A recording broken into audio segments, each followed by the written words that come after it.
Hello friends, welcome to English speaking club. അപ്പോൾ ഈ ചാനലിൻ്റെ ഉദ്ദേശം തന്നെ ഇംഗ്ലീഷ് നല്ല രീതിയിൽ പ്രാക്ടീസ് ചെയ്തുകൊണ്ട് ഇംഗ്ലീഷിൽ നല്ല ഫ്ലുവൻസി ഉണ്ടാക്കിയെടുക്കുക എന്നുള്ളതാണ്. അപ്പോൾ എല്ലാവരുടെയും ആഗ്രഹമാണ് ഇംഗ്ലീഷ് ഒഴുക്കോട് കൂടി തെറ്റില്ലാതെ സംസാരിക്കുക എന്നുള്ളത്. അപ്പോൾ അതിനുവേണ്ടി നമ്മൾ ഒരുപാട് യൂട്യൂബ് ചാനലുകളും അതുപോലെ തന്നെ സോഷ്യൽ മീഡിയയിലും പരതിക്കൊണ്ട് ഒരുപാട് വീഡിയോസ് നമ്മൾ കണ്ടിട്ടുണ്ട്. അപ്പോൾ അവിടെ സംഭവിച്ചൊരു വിഷയം എന്ന് വെച്ചാൽ എവിടെ തുടങ്ങണം, എന്ത് പഠിക്കണം, എങ്ങനെ നമ്മൾ പ്രാക്ടീസ് ചെയ്യണം എന്നൊരു ധാരണ നമുക്കില്ല. പൊതുവെ ഈ വീഡിയോ ഉണ്ടാക്കുന്ന ആൾക്കാർ അങ്ങനെ ഒരു ധാരണ കൊടുക്കാറുമില്ല. അപ്പോൾ ഇംഗ്ലീഷ് നന്നായി സംസാരിക്കാൻ 3 കാര്യങ്ങൾ നിങ്ങൾ ശ്രദ്ധിക്കേണ്ടത്: 1, ബേസിക് ഗ്രാമർ അറിയുക; 2, നിങ്ങൾക്ക് വെക്കാബുലറി സ്കിൽ ഉണ്ടാവുക; 3, പ്രാക്ടീസ് ചെയ്യുക എന്നുള്ളതാണ്. ഈ പ്രാക്ടീസ് വളരെ പ്രധാനപ്പെട്ടതാണ്. പ്രാക്ടീസ് മേക്സ് പെർഫെക്റ്റ് എന്നാണ്. അപ്പോൾ അതുകൊണ്ട് തന്നെ പ്രാക്ടീസ് ചെയ്യാനുള്ള ഒരു ഉപാധിയായിട്ട് നിങ്ങൾക്ക് ഈ ചാനലിനെ കാണാം. നമ്മൾ ഇംഗ്ലീഷ് പ്രാക്ടീസ് ചെയ്ത് തുടങ്ങുന്നതിന് മുമ്പ് അത് പ്രാക്ടീസ് ചെയ്യുന്നതിന് വേണ്ടിയുള്ള കുറച്ച് കാര്യങ്ങൾ മനസ്സിലാക്കി വെക്കേണ്ടത് വളരെ അത്യാവശ്യമാണ്.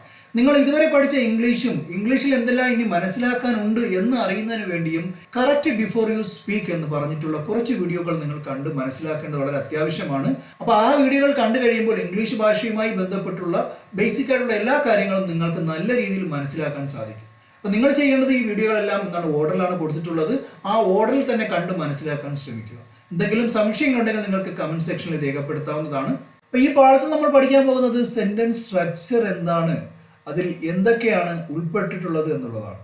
ഇവിടെ നമ്മൾ നോക്കുകയാണെങ്കിൽ ഒരു കംപ്ലീറ്റ് സെന്റൻസിനകത്ത് സബ്ജക്റ്റ് ഉണ്ടാകും, വെർബ് ഉണ്ടാകും, ഒബ്ജക്റ്റ് ഉണ്ടാകും. ഇപ്പൊ സബ്ജക്റ്റ് എന്താണ്, അതിന്റെ വേരിയേഷൻസ് എന്തൊക്കെയാണ്, പ്രധാനപ്പെട്ട വെർബുകൾ, അത് ഓക്സിലറി വെർബുണ്ട്, ആക്ഷൻ വെർബുണ്ട്, അത് എന്തൊക്കെയാണ്, പിന്നെ ഒബ്ജക്റ്റുമായി ബന്ധപ്പെട്ടുള്ള കുറച്ച് ഉദാഹരണങ്ങളാണ് നമ്മൾ ഈ പാഠത്തിൽ പഠിക്കാൻ പോകുന്നത്. ഒരു കംപ്ലീറ്റ് സെന്റൻസിനകത്ത് 3 കാര്യങ്ങൾ നിർബന്ധമായും ഉണ്ടായിരിക്കണം. എങ്കിൽ മാത്രമേ നമുക്ക് അതിനെ കംപ്ലീറ്റ് എന്ന് പറയാൻ പറ്റൂ. നമുക്കൊരു ഉദാഹരണം നോക്കുകയാണെങ്കിൽ, ഐ ഈറ്റ് ആൻ ആപ്പിൾ എന്നുള്ള ഈ സെന്റൻസിൽ അവിടെ ഐ എന്നുള്ളത് സബ്ജക്റ്റ് ആണെന്ന് നിങ്ങൾ മനസ്സിലാക്കുക, ഈറ്റ് എന്നുള്ളത് വെർബ് ആണെന്ന് മനസ്സിലാക്കുക, ആൻ ആപ്പിൾ എന്നുള്ളത് ഒബ്ജക്റ്റ് ആണെന്ന് മനസ്സിലാക്കുക. അപ്പോൾ ഐ എങ്ങനെ സബ്ജക്റ്റ് ആയി എന്ന് ചോദിച്ചാൽ, ഏതൊരു സെന്റൻസിലും ഒരു ആക്ഷൻ അല്ലെങ്കിൽ ഒരു പ്രവൃത്തി ചെയ്യുന്നത് ആര് അല്ലെങ്കിൽ എന്താണ്, അതിനെയാണ് നമ്മൾ സബ്ജക്റ്റ് എന്ന് പറയുന്നത്. ഈ സബ്ജക്റ്റ് ചെയ്യുന്ന പ്രവൃത്തിയാണ് നമ്മൾ വെർബ് എന്ന് പറയുന്നത്. ഇവിടെ ഐ എന്ന സബ്ജക്റ്റ് ചെയ്യുന്ന പ്രവൃത്തി എന്താണെന്ന് ചോദിച്ചാൽ കഴിക്കുക എന്നുള്ളതാണ്, ഈറ്റ് എന്നുള്ളതാണ്. അതുകൊണ്ട് നമ്മൾ ഈറ്റിനെ വെർബ് എന്ന് പറയുന്നു. ഇനി സബ്ജക്റ്റ് ചെയ്യുന്ന പ്രവൃത്തി അത് ആരെ അല്ലെങ്കിൽ എന്തിനെയാണ് എന്നുള്ള ആൻസർ നമുക്ക് കിട്ടുന്നുവെങ്കിൽ അതിനെയാണ് നമ്മൾ ഒബ്ജക്റ്റ് എന്ന് പറയുന്നത്. ഇവിടെ ഐ എന്ന സബ്ജക്റ്റ് കഴിക്കുന്നത് ആരെ അല്ലെങ്കിൽ എന്തിനെന്ന് ചോദിച്ചാൽ ആൻ ആപ്പിൾ ആണ്. അതുകൊണ്ട് ആപ്പിൾ എന്ന് പറഞ്ഞു കഴിഞ്ഞാൽ അവിടെ ഒബ്ജക്റ്റ് ആണ് ആ സെന്റൻസ്. അപ്പൊ മനസ്സിലാക്കേണ്ടത് സബ്ജക്റ്റും വെർബും ഒബ്ജക്റ്റും ഇംഗ്ലീഷ് നമ്മൾ സംസാരിക്കുന്ന സമയത്ത് നമുക്ക് വളരെ പ്രധാനപ്പെട്ടതാണ്. അതൊരു കംപ്ലീറ്റ് സെന്റൻസ് ആക്കി നമ്മൾ പറയണമെന്നുണ്ടെങ്കിൽ ഈ 3 കാര്യങ്ങളും നമ്മൾ ഒരു സെന്റൻസിൽ പറഞ്ഞിരിക്കുക. ഇനി നമുക്ക് പ്രധാനപ്പെട്ട സബ്ജക്റ്റുകൾ ഏതൊക്കെയാണെന്ന് മനസ്സിലാക്കാം. ഇംഗ്ലീഷിൽ പ്രധാനപ്പെട്ട 9 സബ്ജക്റ്റുകളുണ്ട്. ആ സബ്ജക്റ്റിനെ നമ്മൾ സിംഗുലർ ആയിട്ടും പ്ലൂറൽ ആയിട്ടും തരംതിരിച്ചിട്ടുണ്ട്. സിംഗുലർ എന്ന് പറഞ്ഞാൽ ഒന്ന് അല്ലെങ്കിൽ ഒരാൾ എന്നാണ് അർത്ഥം. ഇവിടെ ഉദാഹരണം നോക്കുകയാണെങ്കിൽ, ഹി എന്നും ഷീ എന്നും ഇറ്റ് എന്നും ജോൺ എന്നും പറഞ്ഞാൽ നിങ്ങൾക്ക് മനസ്സിലാക്കാം അത് ഒരാളാണ് അല്ലെങ്കിൽ ഒന്നാണ്. ഇതിനെ നമ്മൾ ഇംഗ്ലീഷിൽ പറയുന്നത് സിംഗുലർ എന്നാണ്. അതുപോലെ തന്നെ ഒന്നിൽ കൂടുതൽ വ്യക്തികൾ അല്ലെങ്കിൽ ഒന്നിൽ കൂടുതൽ കാര്യങ്ങൾ പറയുന്നതിനെ നമ്മൾ പ്ലൂറൽ എന്നാണ് പറയുന്നത്. ഇവിടെ നോക്കിക്കഴിഞ്ഞാൽ നിങ്ങൾക്ക് മനസ്സിലാക്കാം, വി എന്നും ദേ എന്നും ജോൺ ആൻഡ് റാം എന്നൊക്കെ പറഞ്ഞാൽ ഒന്നിൽ കൂടുതൽ ആൾക്കാരുണ്ട്. അതുകൊണ്ട് തന്നെ നമ്മൾ ഇംഗ്ലീഷിൽ അതിനെ പ്ലൂറൽ ആയിട്ടുള്ള സബ്ജക്റ്റ് എന്നാണ് പറയുന്നത്. ഇനി നിങ്ങൾ മനസ്സിലാക്കേണ്ടത്, ഈ പറയുന്ന സബ്ജക്റ്റ് അല്ലാതെ 2 സബ്ജക്റ്റ് കൂടി നമുക്ക് ഇംഗ്ലീഷിൽ പറയാം, ഐ എന്നും യു എന്നും. പലർക്കുമുള്ള സംശയമാണ്, ഐ എന്ന സബ്ജക്റ്റ് ഒരാളല്ലേ ഉള്ളൂ, അതുകൊണ്ട് അത് സിംഗുലർ അല്ലേ എന്നുള്ളത്. പക്ഷെ നമ്മൾ ഇംഗ്ലീഷ് ഭാഷയിൽ ഐ എന്ന സബ്ജക്റ്റ് എവിടെ ഉപയോഗിച്ചാലും അത് പ്ലൂറൽ ആയിട്ടാണ് നമ്മൾ ഉപയോഗിക്കേണ്ടത്. പാസ്റ്റ് കണ്ടിന്യൂസ് എന്ന ടെൻസിൽ മാത്രം, ടെൻസ് പഠിക്കുമ്പോൾ നമുക്ക് മനസ്സിലാക്കാം, അവിടെ മാത്രം നമ്മൾ ഐ എന്ന സബ്ജക്റ്റിനെ സിംഗുലർ ആയിട്ടാണ് ട്രീറ്റ് ചെയ്യുന്നത്. അവിടെ നമ്മൾ ഐ വാസ് എന്നാണ് പറയുന്നത്.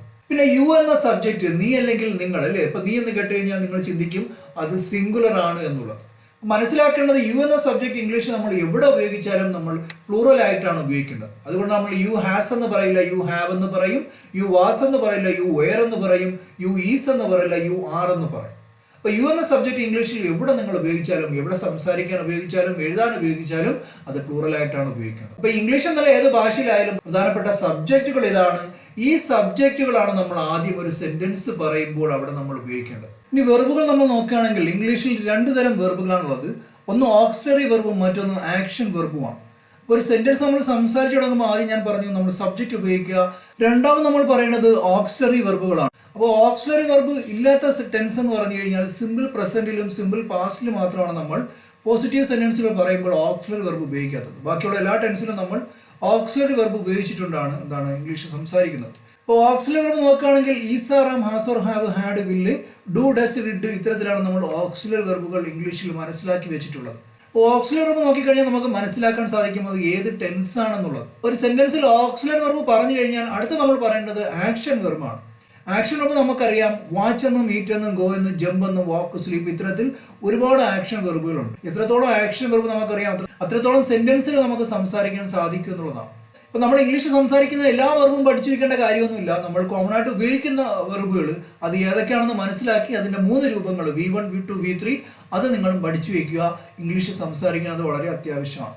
ഈ സബ്ജക്റ്റും ഓക്സിലറി വെർബും മെയിൻ വെർബും വെച്ചുകൊണ്ട് സെന്റൻസുകൾ എങ്ങനെയാണ് രൂപപ്പെടുത്തുന്നതെന്ന് മനസ്സിലാക്കുക. ഇപ്പൊ ഞാൻ നേരത്തെ ഉദാഹരണം പറഞ്ഞു, ഒരു കംപ്ലീറ്റ് സെന്റൻസിനകത്ത് സബ്ജക്റ്റും വെർബും ഒബ്ജക്റ്റും ഉണ്ടാകും അല്ലെ. ആ ഉദാഹരണത്തിൽ നമ്മൾ പറഞ്ഞത് ഐ ഈറ്റ് ആൻ ആപ്പിൾ എന്നുള്ളതാണ്. അത് സിമ്പിൾ പ്രസന്റ് ഒരു സെന്റൻസ് ആണ്. ഇവിടെ നിങ്ങൾ കാണുന്നത് പ്രസന്റ് കണ്ടിന്യൂസിന്റെ ഓക്സിലറി വെർബും ആക്ഷൻ വെർബും വരുന്ന 2 സെന്റൻസുകളാണ്. അപ്പൊ ഞാൻ പറഞ്ഞു സിമ്പിൾ പ്രസന്റിൽ നമ്മൾ ഓക്സിലറി വെർബ് ഉപയോഗിക്കില്ല, അതുകൊണ്ടാണ് നിങ്ങളുടെ ഓക്സിലറി വെർബ് കാണാത്തത്. ഐ ഈറ്റ് ആൻ ആപ്പിൾ എന്നുള്ള സെന്റൻസ്. ഓക്സിലറി വെർബ് ഉപയോഗിക്കുന്ന റീസൺ നിങ്ങൾ മനസ്സിലാക്കേണ്ടത് സബ്ജക്റ്റ് സിംഗുലർ ആണെങ്കിൽ അവിടെ നമ്മൾ ഈസ് ആണ് പ്രസന്റ് കണ്ടിന്യൂസിൽ ഉപയോഗിക്കുന്നത്. സബ്ജക്റ്റ് ഒന്നിൽ കൂടുതലാണ് പ്ലൂറൽ ആണെങ്കിൽ അവിടെ നമ്മൾ ആർ ആണ് ഉപയോഗിക്കുന്നത്.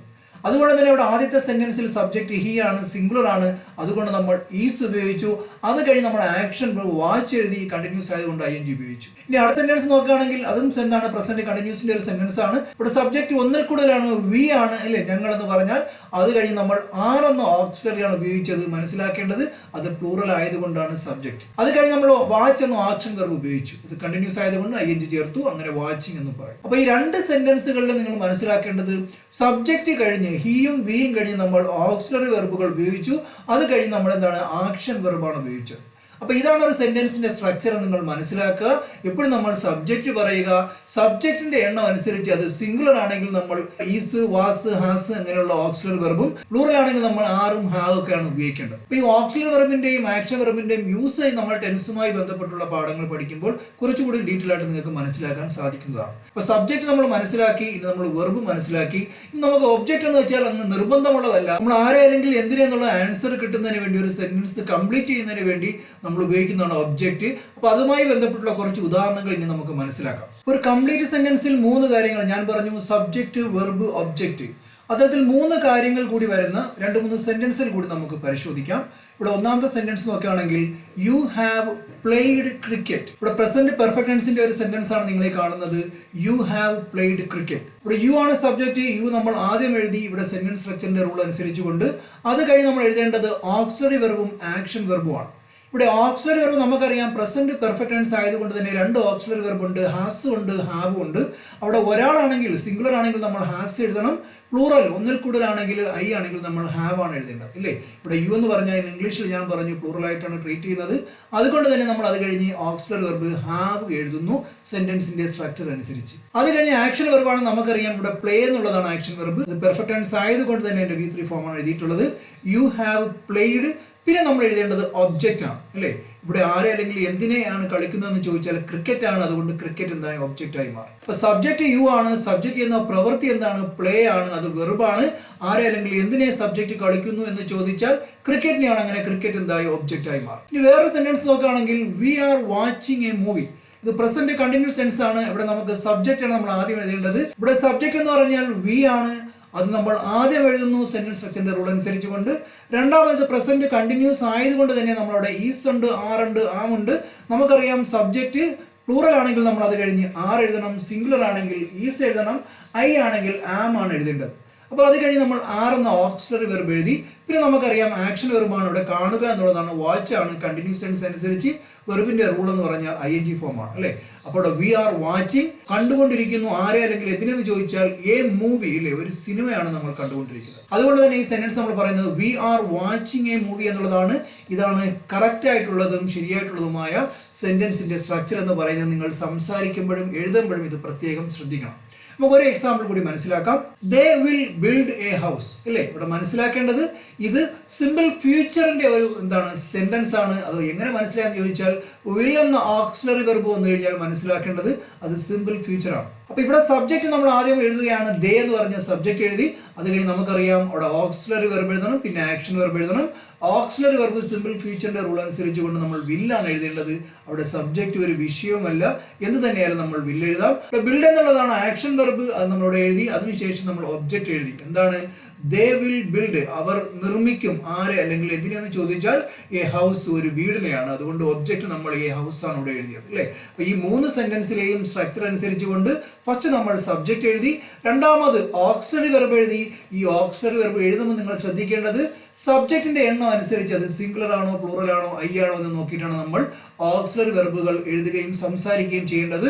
അത് കഴിഞ്ഞിട്ട് നമ്മൾ വെർബിന്റെ രൂപം, അത് ടെൻസ് അനുസരിച്ച് കൊണ്ട് V1 ആണോ V2 ആണോ V3 ആണോ ING ആണോ എന്ന് മനസ്സിലാക്കി എഴുതുക. അത് കഴിഞ്ഞ് നമ്മൾ ആ സെന്റൻസിൽ ഒബ്ജക്റ്റ് ഉണ്ടെങ്കിൽ ആ ഒബ്ജക്റ്റ് പറയുക.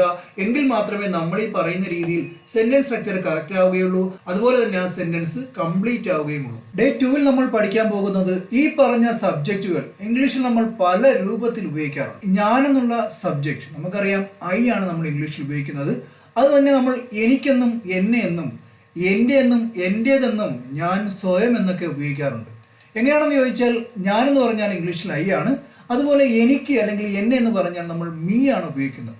ഇനി മൈ എന്ന് പറഞ്ഞാൽ എൻ്റെ എന്നാണെന്നും മൈൻ എന്ന് പറഞ്ഞാൽ എൻ്റേതെന്നാണെന്നും മൈസെൽഫ് എന്ന് പറഞ്ഞാൽ ഞാൻ സ്വയം തന്നെ എന്നുമാണ് നമ്മൾ ഇംഗ്ലീഷിൽ ഈ പറഞ്ഞ ഐ എന്ന സബ്ജക്റ്റ് പല രൂപത്തിൽ ഉപയോഗിക്കുന്നത്. അപ്പൊ ഈ സബ്ജക്റ്റ് നമ്മൾ പ്രോണൗണായും അഡ്ജക്റ്റീവായും ഒബ്ജക്റ്റായൊക്കെ ഉപയോഗിക്കുന്ന സാഹചര്യങ്ങൾ ഇപ്പൊ ഇംഗ്ലീഷിൽ പല സ്ഥലങ്ങളിൽ ഇത്തരത്തിൽ നമ്മൾ എന്താണ് ഈ സബ്ജക്റ്റുകളെ പല രൂപത്തിൽ ഉപയോഗിക്കുന്നുണ്ട്. അപ്പൊ ഏതൊക്കെ സെന്റൻസിൽ ഏതൊക്കെ സാഹചര്യത്തിലാണ് ഈ സബ്ജക്റ്റുകൾ പല രൂപത്തിൽ നമ്മൾ ഉപയോഗിക്കേണ്ടതെന്നാണ് ഡേ 2 നമ്മൾ പഠിക്കാൻ പോകുന്നത്. അപ്പം ഈ ക്ലാസ് നിങ്ങൾ ഇഷ്ടപ്പെട്ടെങ്കിൽ തീർച്ചയായും ലൈക്ക് ചെയ്യുക, ഉപകാരപ്രദമാണെങ്കിൽ ഷെയർ ചെയ്ത് കൊടുക്കുക. അപ്പോൾ ഇതിലെ ഓരോ പാഠങ്ങളും ഒന്നിന്റെ തുടർച്ചയായിട്ടുള്ളതാണ്. അതുകൊണ്ട് തന്നെ ആദ്യം മുതൽ അവസാനം വരെ ഒരു ക്ലാസ്സുകളും നഷ്ടപ്പെടാതെ നിങ്ങൾ കാണുവാൻ ശ്രമിക്കുക. എങ്കിൽ മാത്രമേ നമുക്ക് ഇംഗ്ലീഷ് ഭാഷയിൽ നല്ല ഒരു അറിവ് നേടിയെടുക്കാൻ സാധിക്കൂ.